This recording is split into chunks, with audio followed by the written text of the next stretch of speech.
بسم اللہ الرحمن الرحیم۔ السلام علیکم۔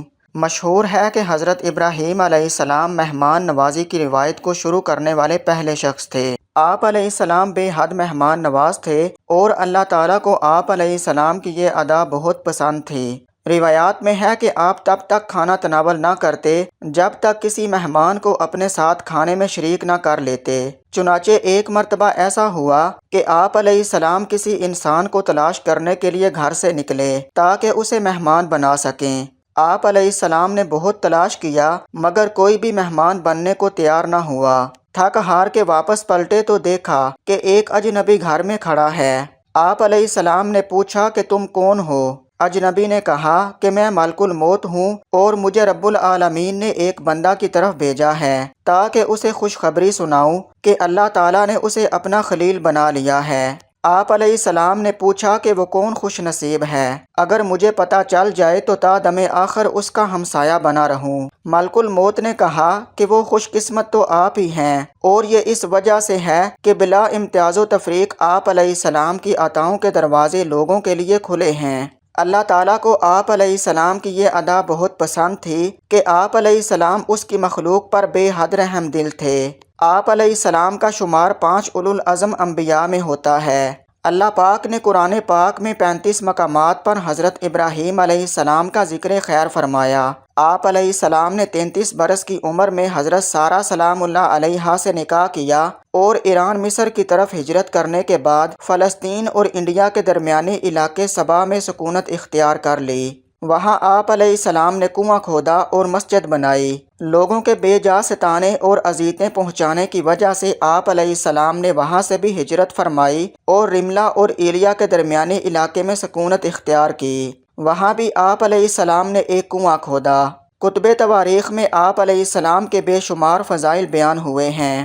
آپ علیہ السلام سب سے پہلے تھے جنہوں نے ختنہ کیا، مہمان نوازی کی روایت قائم کی، سرید بنایا، باقاعدہ شلوار پہنی، اور آپ علیہ السلام ہی پہلے شخص ہیں جس نے بڑھاپا دیکھا۔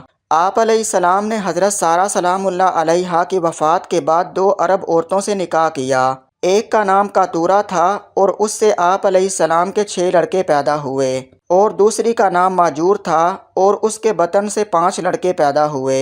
تاریخ طبری میں مصنف امام ابن جریر طبری رحمۃ اللہ علیہ لکھتے ہیں کہ اللہ تعالیٰ نے جب حضرت ابراہیم علیہ السلام کی روح نکالنے کا ارادہ فرمایا تو ایک بوڑھے آدمی کی شکل میں موت کے فرشتے کو بھیجا۔ صدی سے مروی ہے کہ ایک روز آپ علیہ السلام لوگوں میں کھانا تقسیم فرما رہے تھے کہ ایک بوڑھا چلتا ہوا آیا۔ وہ بوڑھا اس قدر ضعیف تھا کہ اس کے لیے چلنا مشکل تھا۔ آپ علیہ السلام کی نظر اس پر پڑی تو عذرائے ہمدردی اس کی طرف گدا بھیجا تاکہ وہ اس پر سوار ہو کر آ جائے۔ بوڑھا آپ علیہ السلام کے پاس پہنچا تو آپ علیہ السلام نے اس کے سامنے کھانا پیش کیا، مگر یہاں ایک عجیب واقعہ رونما ہوا۔ وہ بوڑھا آدمی جب منہ میں لقمہ ڈالنے کے لیے ہاتھ اٹھاتا تو باعث ذوف ہاتھ چوک جاتا اور لقمہ منہ کی بجائے کبھی ناک پر لگتا اور کبھی کان پر، حتیٰ کہ اگر وہ بمشکل ایک لقمہ منہ میں ڈالنے میں کامیاب ہو جاتا تو وہ شرمگاہ کے راستے باہر نکل آتا۔ اس بوڑھے کی بے بسی پر حضرت ابراہیم علیہ السلام کو بے حد ترس آیا۔ آخر آپ علیہ السلام نے اس بوڑھے سے یہ پوچھا، اے شخص، یہ تم کیا کر رہے ہو؟